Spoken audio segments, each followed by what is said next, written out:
Hey, this is Matt. Once again, we're about to another video, and this is a paid request from Movie Guy 2005. Thank you so much for that. For those interested in requesting any type of videos, movie reviews, re-reviews, random thoughts, streams, commentaries, video game playthrough for an hour, or full playthrough, whatever the case may be, feel free to send it either directly to my PayPal, do have a CashApp as well. Links are down below, and I will get to it as soon as I possibly can. For those who sent them, thank you. I do appreciate it. And it's funny. This is one of those films where I think for a lot of people, and it was the case for me, you've heard of the title, but you never saw the film. Now, yeah, I'm sure someone watching this have eventually seen the film, but I bet more so is like, well, I've heard of the title because it's such a crazy title, Attack of the Killer Tomatoes. But then, well, how many people have actually seen the film? And it got sequels. I did see the sequel, Return of the Killer Tomatoes, which I actually kind of like. George Clooney is in it. I actually think there's some funny moments in it, and as goofy and silly as it is, I do kind of like the film. It's been forever since I've seen it. I think John Astin, Gomez from the original Addams Family's in it. I remember this very funny bit where they run out of film, and then George Clooney gets the idea of doing all this product placement. To me, that and Wayne's World, that scene are like the two best scenes that make fun of product placement. So I do remember having fun with that. I'd be curious what the film is. Now that I've seen this one, there may be stuff I understand more, because there's certain characters that pop in that movie that I didn't know who they were. I'm like, oh, okay, the guy, the disguised guy, he was in this film. Oh, that's why that guy has a scuba gear on, because this film, okay. I understand it a bit more. Now, it came out in 1978. It made a big splash, no pun intended. And there was Return of the Killer Tomatoes. There was the Killer Tomatoes Strike Back. There was the Tomatoes Eat France or something like that. There was a cartoon. They had a bit of resurgence because they appeared on an episode of Muppet Babies. And then, funny enough, ironically enough, it's coming back. So it's kind of appropriate that he requested this, because there's a new one there was a Comic-Con, and they have like a teaser trailer for a new Attack of the Killer Tomato movie. Was it Organized Live? What the fuck it was called? 20 or Organic Intelligence. Yes, Organic Intelligence. And television. Yeah, it's in television. Organic Intelligence. Apparently John Astin's coming back. Eric Roberts is in it. David Koechner, which he's been in a ton of films. He was in Anchorman. So yeah. I'm like, what the hell? There's a new Attack of the Killer Tomatoes? Okay. Although I'm sure the new one will not have the charm of that second film, or even bits of this film, because they'll be more in on the joke. They'll film cheaper. Because I wouldn't say I was a big fan of this movie, but I could appreciate kind of the gumption of, they get the military and they're shooting at these tomatoes, and there's some scenes with a lot of extras in it. And this is one of those films, though, I think works better as like a trailer, or maybe either a skit, or maybe even like a 20-minute short film. Because I do think it's one of those where either A, you don't care about the joke from the get-go, or B, if you think the joke is funny, I do think it kind of outweigh it it outwears its welcome. It outwears its welcome. And I think a little goes a long way. And it's not like a 2-hour movie or anything, but I will admit, I got about halfway through. I'm like, I'm kind of done with this. I watched the rest of the movie, but I'm like, okay, the joke is kind of old right now, and okay, I get it.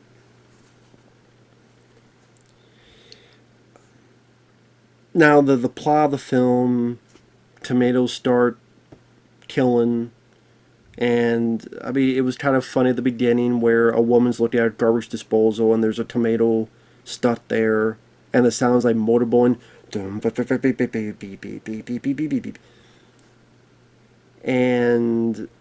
obviously the tomato, it would have been funnier if whatever 1978 effects they had, they made like fake fangs and like a fake mouth. They don't, even if it just moved shitty, it just moved. But it just goes towards the woman. The woman streams, and then it cuts to. I do remember the theme song, even though I had not seen the film. I had heard this theme song before. Attack the killer tomatoes, attack the killer tomatoes, and fizz you off for dinner or lunch. It's just goofy, it's silly, it's trying to be a play on those 50s films. If you're into that as joked in humor, is that the same thing? I know. If you're into that kind of humor, it is fun for a bit. They look at the crime scene, the cops, this is blood, this is tomato juice. And you see that quickly ramps up where one guy drinks some tomato juice and he dies. This old couple, they're just watching. We hear something going on, but we don't see it. And they go, oh, that tomato got little Timmy. Poor Timmy. Yeah, ate them all up. But then it kind of goes almost too rampant where now we're thrust into like, who are these guys and who are these guys and who's these people? Okay, now we got these two cops, or if not cops, agents, who the hell are they? Because it's not like a slow build, it's, okay, tomatoes kill a couple people, now it's a whole on military or the federal agents are calling, oh my god, we got an epidemic going on, blah blah blah. Now, the interesting thing is fairly early on, there's a helicopter, and it crashes. That was for real. If you ever see the film, that helicopter crash was for real. Because you can actually see it. It hit the back, hit the ground, and it goes...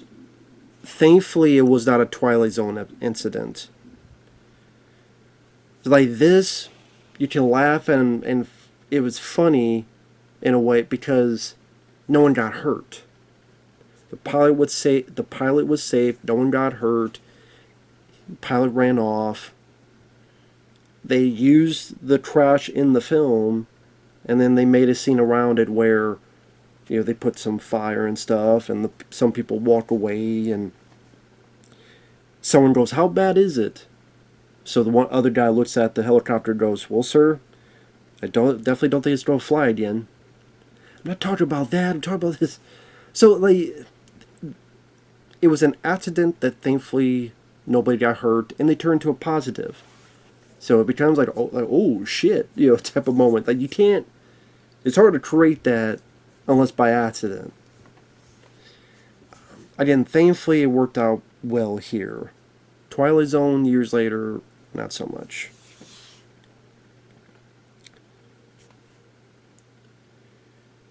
And the jokes that go forward, some of them are kind of okay. Like the military, the only room they can find is this tiny room, and they gotta kind of go on top of the table and try to fit themselves into the room. There's an Asian guy, whenever he talks, it's heavily dubbed on purpose.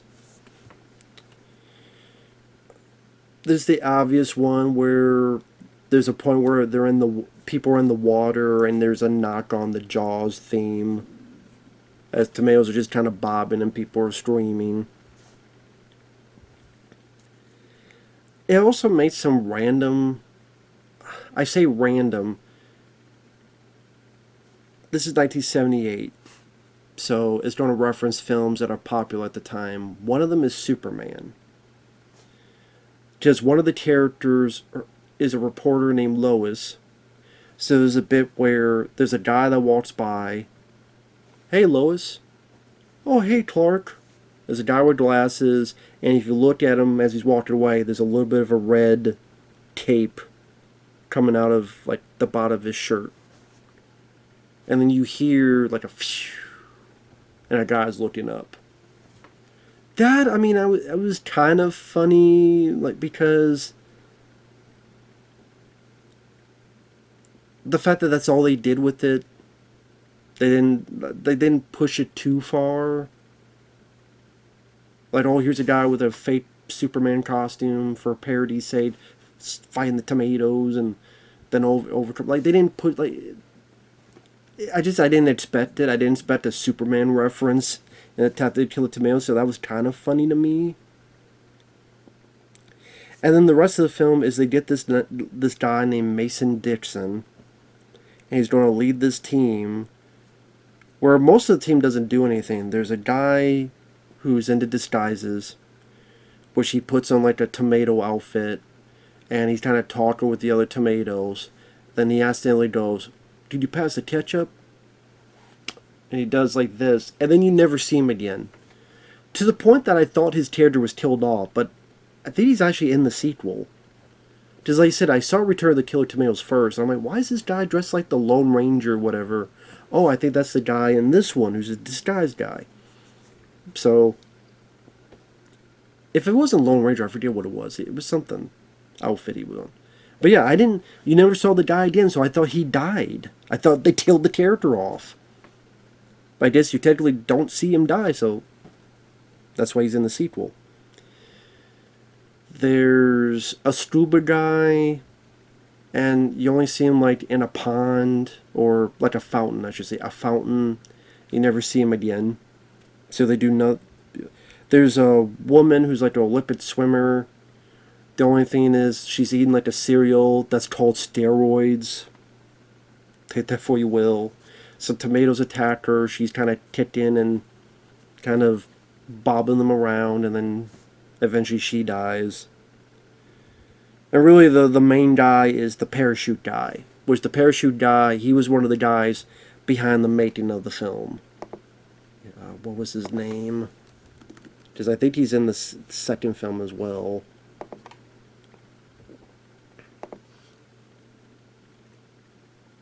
Stephen Pierce? Yeah, Peace. Stephen Peace. Because Stephen Peace...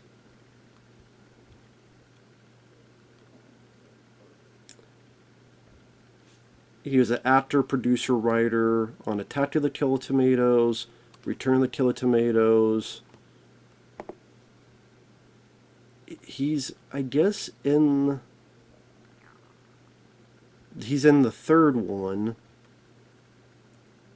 Killer Tomatoes Strike Back, and then he's just a writer on the fourth film, Killer Tomatoes Eat France, writer and producer. And these early ones are directed by the same guy, John DeBello. So, there you go. None of the actors I recognize in the film. If they've done other stuff that I just don't know about. So, at least in the second film, it's kind of funny to see George Clooney in an early role. Which I actually think he does a good job in that one. But, yeah, when it got to the set, I mean, like I said, the concept is goofy. It's silly. It's kind of funny. At least to me. Just trying to go on the ridiculous takes on the 50s films where it seemed like anything could be a killer. Every animal, every insect, every bud could be large and in charge and ready to kill and annihilate the city. So let's take, Jaws, which came out a few years before, and other stuff, and make it like a parody of it. That's meant to be. It's meant to be for fun, a goof, a parody. And again, I do think there's some charm to it, but I just think it does get a bit tiresome, especially halfway through, where it's like they kind of knew this alone could not be the plot. So they throw in, there's this masked assassin that tries to kill Mason Dixon. I don't call him, I forget the character's name. The guy who wrote, produced, he's the actor, Stephen Peace. I can't believe I forgot his character name. But our parachute man. He always has his parachute dragging behind him. He chases the assassin. There's a point where Mason Dixon is driving, but then the doors caught the parachute, and parachute man is being dragged along. This bit of trying to figure out who this masked assassin is. There's this bit where one of the guys see this person and they're just doing all this advertising, which I didn't think was really that funny or that clever. I think it was the president. Like, there's this running joke about pens and always having a pen and throwing away, and oh, that's the last pen. Then someone brings in like a shitload of more boxes of pens, and I'm like, what's this running joke about pens? Was this something at the time I don't know about? That the president or someone else had this thing about pens and running out of, again, is this like a joke from the time I don't get? I don't get what the joke is. He keeps running out of pins, but he's glad there's no more pins, but then he's sad the more pins come in. I mean, I don't get what the joke is. So there's shit like that. There's a slow car chase that's meant to be slow on purpose for the goof of it all. There's this moment where the military's singing this song about we're going to squish them and mash them and do all these things to them. And again, just kind of got, like, can we wrap this up? I would say there's some charm to it. I mean, you have a giant tomato chasing a woman who's got like a shopping cart or whatever. Like I say, I think it makes for a better trailer than a movie. Or you get like the best moments, 15 minutes montage, and you put them out there. As a full-length film, it's just like, okay, it's a bit tiresome right now. You know, that kind of feeling. Because I don't think it was as funny as it hoped to be. Like, the Asian guy being heavily dubbed, it's like, okay, I get it, just whatever. Spoiler, the way the movie ends is, I think it's like the press secretary, he's controlling the tomatoes. I don't even remember why the fuck he's doing it, but he's ready to tell how he's doing it. The parachute man comes in, kills the guy. Mason Dixon is pissed at him because he was going to tell us. But then he figures out by these records that there's this song, this awful song called Puberty Love. And people cringe at it, but it fucks up the tomatoes. In fact, if they're a huge tomato, they become a regular tomato. And so a big crowd of people, the parachute guy, there's like a person and like a chicken mascot and a group of people. Which I remember seeing this clip, and I don't remember where I saw this clip. But I remember seeing this clip of all the people running and the parachute guy leading the charge. I don't remember where I saw this clip before. But I do remember seeing that. I don't know if it was in a movie. There's a movie that showed that clip. I can't remember. No, I'm not meaning this movie. I mean, like, there was another movie where it showed a clip from this movie. I can't remember what it is, but they play the music. The tomatoes shrink. They become immobile. They stomp all the tomatoes. The lady Lois, who I completely fucking forgot about because she was barely an entity at one point. Mason Dixon finds her, and this is kind of a funny idea. This big tomato has these, look like made of Play-Doh, these earphones.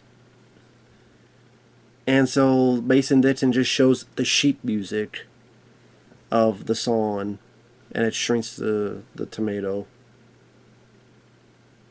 Now, I don't know if Mason Dixon and this character Lois, I don't even remember if they even met before.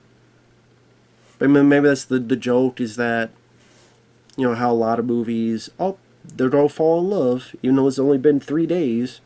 If the joke, they've only met each other for 3 seconds, now they're in love with each other. I don't know.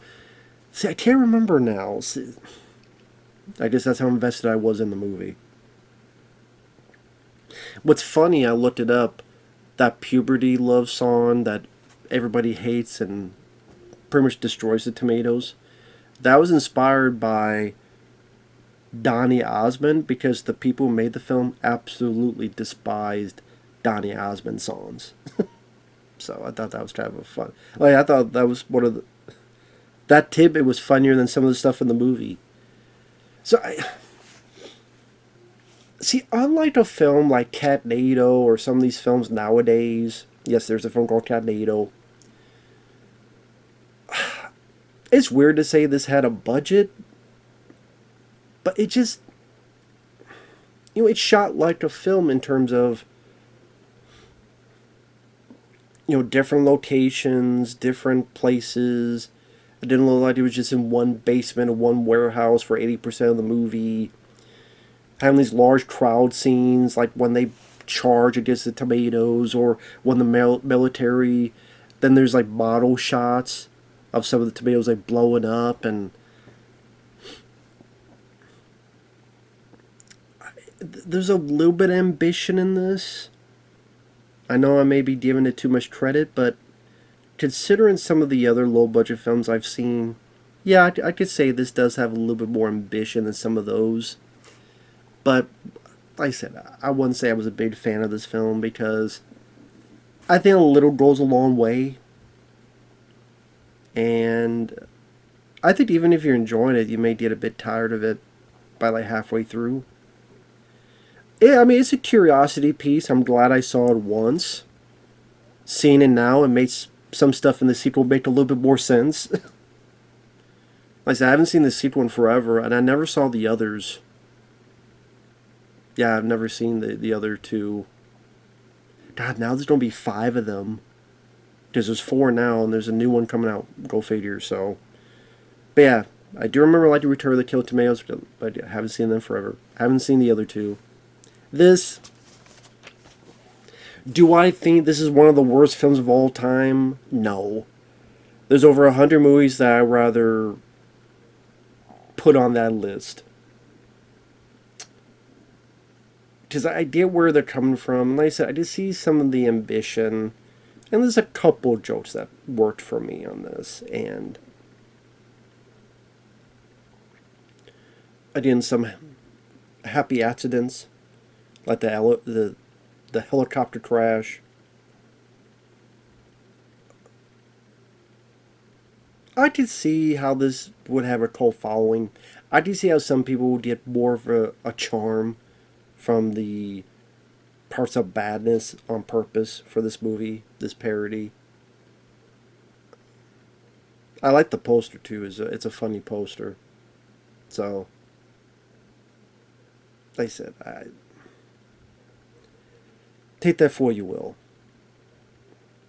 So I would not say I hate the film.